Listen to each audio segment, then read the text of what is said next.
vamos a conversar entonces con la serie de preguntas y respuestas, por lo cual invitamos al estrado al señor Hernández Sominiac y a Ricardo, por favor, que tomen asiento para efectuar la ronda de preguntas.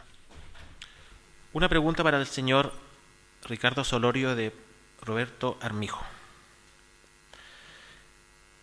¿Qué países tienen o se acercan a utilizar los conceptos o recomendaciones del Manual de Gestión de Activos Viales, o es solo una adecuación de lo que existe a una nueva terminología?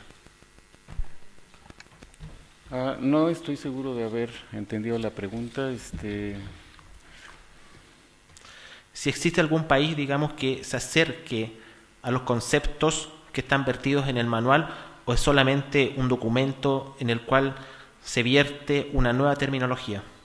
No es una nueva terminología, y hay que decir que el manual tampoco parte de cero en describir la gestión de activos, sino que está elaborado con base en mucho trabajo que se ha desarrollado alrededor del mundo, específicamente en el Reino Unido, en Australia, en los Estados Unidos. Entonces, bueno, aclarado este punto de que no es algo que se haya empezado desde cero, sí quiero ser enfático en que la gestión de activos es, como se dice en la misma presentación, una manera distinta de hacer las cosas. Ahora, ¿qué países ya lo están practicando? Pues están muy relacionados con las fuentes en las que existe información con respecto a la gestión de activos. Entonces repetiría Reino Unido, la zona de Australasia, los Estados Unidos de América. Si bien en los diferentes estados hay niveles muy distintos de madurez en Estados Unidos, pero bueno, adicionalmente otros países del occidente de Europa, y hay esfuerzos en países desarrollados en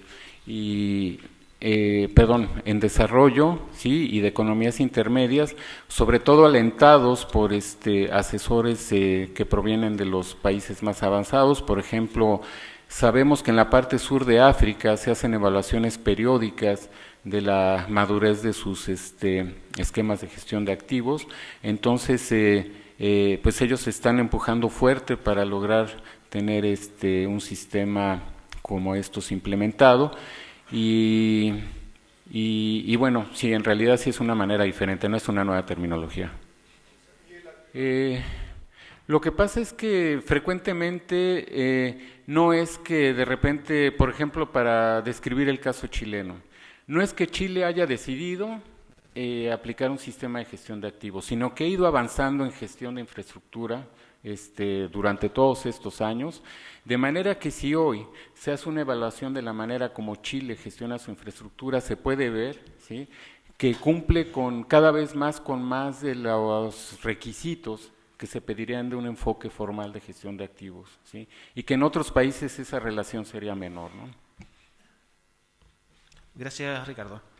La siguiente pregunta es para don Hernández Sominiac, de Fabián Molina. Respecto a los puentes y estructuras críticas de la Ruta 5, 30 aproximadamente, y en lo que concierne a la resiliencia, ¿sabe usted si el Estado chileno ya cambió esta política pública o está en proceso de análisis para ello? Voy a tener que hacer un comentario político. Está en el programa del presidente Sebastián Piñera. Nosotros hemos estado proponiendo cambios, pero la verdad que al ministro Undurraga le ha gustado. No sé cuánto ha avanzado él, pero nosotros queremos, si sale electo el presidente, avanzar fuertemente en eso. Bueno, yo voy a hacer una pregunta, señor Hernández Sominiac. Dentro del marco de las políticas públicas, ¿cómo se debe incluir la opinión de los ciudadanos en la generación e implementación de nuevas obras?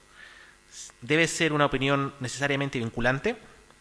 ¿Y cómo visualiza usted la resolución del conflicto entre lo que la autoridad política quiere, los especialistas quieren y la ciudadanía quiere de las obras públicas? Chuta. Eso, estamos en un congreso de HDM, ¿no?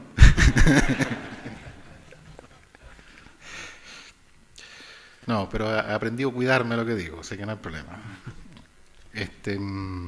A ver, claramente la forma de considerar a las personas es fundamental. Pero de ningún caso creo yo que tiene que ser vinculante. Porque ¿quiénes son las personas? ¿Va a ser plebiscito para cada obra? O sea, es muy complicado implementar ese sistema. De hecho, yo participé en un foro con los representantes de los otros candidatos presidenciales y un representante de una de las candidatas propuso fuertemente que todas las obras tienen que ser prácticamente a través de plebiscitos. Y la verdad que yo creo que es difícil materializar una política pública a través de cada vez preguntar y obligadamente hacer caso mandatoriamente a ese resultado.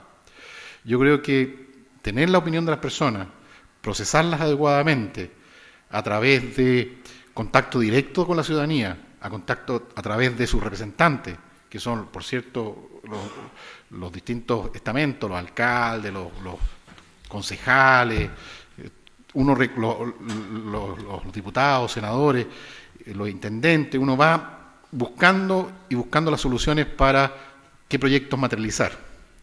Y después, obviamente, uno tiene que hacer un análisis de una evaluación económica a través de una evaluación social para ver si, porque puede ser un proyecto muy bonito, pero no tenga evaluación social y no se puede materializar.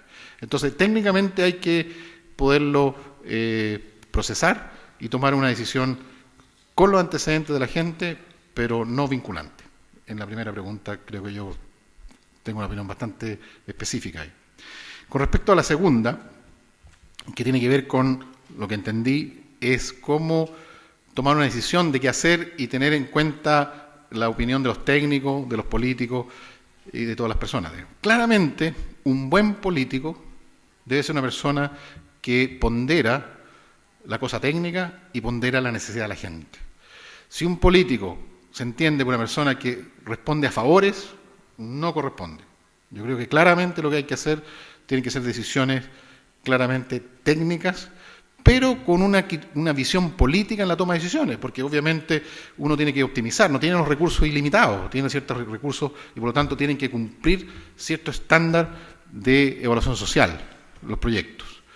Y dentro de eso, uno puede priorizar algunos que a lo mejor tienen una componente que afecta más a un cierto tipo de población o que requiere un esfuerzo adicional en zonas que han estado abandonadas en el pasado. O sea, uno puede tomar decisiones, yo entiendo como una decisión política, una decisión que me ayuda a resolver algún problema de conflicto que hay y tengo que tener una decisión específica, pero siempre y cuando cumpla un estándar mínimo de evaluación social. Y por lo tanto es importante avanzar en esa línea. Entonces, por lo tanto, yo creo que se puede combinar adecuadamente con una decisión seria de mezclar una decisión política con información técnica de base muy importante. Entonces, una mezcla entre ambas me parece que es un mecanismo súper atractivo para tomar las decisiones. Pero tomar una decisión netamente política no me parece que sea lo más adecuado. Muchas gracias. La siguiente pregunta del ingeniero Fernando Varela a Ricardo Solorio. ¿En qué medida un gestor responsable del mantenimiento podrá identificar su enfoque en función de los tipos de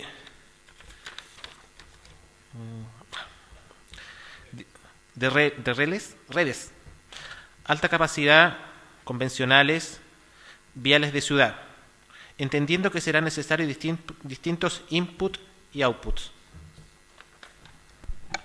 Sí, eso es muy importante, Fernando, porque históricamente ha tendido a confundirse el hecho de hacer una buena gestión con que una red de carreteras tiene unos estándares excepcionales, ¿verdad? Y eso no se puede hacer en todas partes. Evidentemente, cuando decimos que hay que plantear nuestros objetivos de largo plazo y las metas de mediano y corto plazo, no va a ser lo mismo lo que se defina para una red rural, para una red secundaria, que para una red primaria, ¿no? Tampoco van a ser incluso las mismas las herramientas, porque si trabajamos en una red interurbana y en una red urbana, evidentemente los factores que afectan la operación de las vías pues son distintos, ¿no? Entonces, sí, claramente hay que tener presente que lo primero que se tiene que hacer a nivel de un país para aplicar un esquema de gestión de activos es hacer una buena jerarquización, ¿no?, de las redes existentes. Muchas gracias, Ricardo. La siguiente pregunta para Ricardo Solorio. En el marco de la gestión de activos viales, parecería pertinente incluir en el manual algo relativo a la instrucción, difusión y transferencia del conocimiento en la gestión de activos viales entre los miembros de organización o agencia vial. ¿Qué opina usted? Sí, yo creo que debemos hacer una mención más explícita de las capacidades que se requieren en una organización para la gestión de activos. Perdón, parece que se está yendo la señal.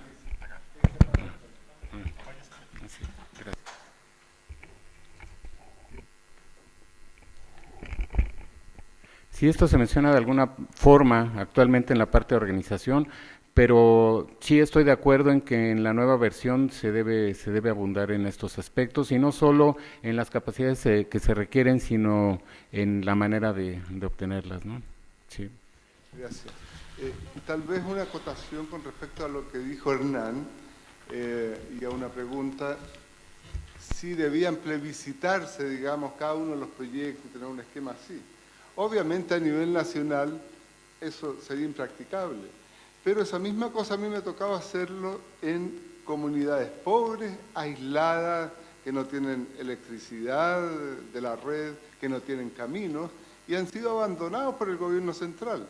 Entonces, para hacer un camino y mantenerlo y cofinanciados por ellos mismos, si van a poner su plata y su esfuerzo, aunque no sea plata en cash, tú tienes que preguntarle a esa gente, mire, ¿están de acuerdo que nosotros le financiemos el upgrading de este camino, incluso dejándoselo de material selecto, de grava, pero ustedes tienen que mantenerlo para que esto se haga? Es algo que en esa faja de los caminos rurales, aislados, es algo que creo que es casi obligación hacerlo. Yo entendí la pregunta si era plebiscito obligatorio. Obviamente uno tiene que preguntar. Y yo creo que es importante saber la opinión de la gente y también si vale y levantar proyectos. Ahora, que algunos proyectos puedan ser de esa línea, puede ser, digamos, pero yo creo que en general hacer una planificación de largo plazo en función a plebiscitos y que sean mandatorios de aceptar una vez que sean ejecutados las obras, o sea, ejecutado el plebiscito y obligatoriamente hacer una obra, me parece un poquito complicado de administrar. Y además pueden ser obras que tienen que tener rentabilidad social, no pueden ser. Ahora, si es una obra de mínima que es de acceso y que no tiene rentabilidad social, pero es de acceso como la que tú mencionas, obviamente esa hay que hacerla sí o sí. Incluso yo creo que la gente, si le preguntas, te va a decir que sí que hay que hacerlo, porque si están abandonados, obviamente hay que ponerle agua, ojalá alcantarillado, luz y acceso, digamos. Y entonces eso, obviamente, ahora, pero el concepto de plebiscito mandatorio, yo creo que es complicado. Sí, la otra cosa que yo he notado que en Chile hay mucha institucionalidad y que se ponen una camisa de fuerza que tiene que tener una evaluación económica, social y rentabilidad de tal o cual tipo. En otros lados son decisiones políticas, o sea, dentro de un plan de inversiones, yo me siento feliz si te respetan la parte tecnócrata en un 80% y un 20% lo hacen con otros criterios que pueden ser políticos o de este otro tipo, por ejemplo. Pero aquí son exagerados para que todo sea. Porque la evaluación social no incluye otros factores. Si la evaluación social incluyera otros factores, no es necesario tomar tanta decisión política, porque la verdad que hoy día, como es una camisa de fuerza, de que tiene que pasar por la evaluación social y tiene que tener una rentabilidad mínima, y es una metodología, por ejemplo, quiero darle un ejemplo. A mí me pidieron ver si se podía ampliar el aeropuerto de Puerto Natales. Hice la evaluación social, no daba, porque ¿cómo es la metodología de evaluación social? Es pesque los aviones que están aterrizando hoy día y póngale una tasa de crecimiento. Los aviones que están aterrizando hoy día en Puerto Natales eran puros aviones chiquititos. Aunque le pongan 1000% de crecimiento, no se equivale a un avión de pasajeros grande. Entonces, no da de ninguna manera. Entonces, buscar unas nuevas metodologías que permitan ver cómo viene la atracción de la demanda producto del aeropuerto, obviamente una metodología que tenga esa cosa un poco más objetiva, claramente va a ser rentable socialmente tener ese aeropuerto. Está la carga de los salmones, está los turistas que no van a aterrizar en Punta Arenas, pero sí van a venir a Torre del Paine. Por lo tanto, hay uno a través de encuestas, hay mecanismos para perfeccionar adecuadamente la evaluación social.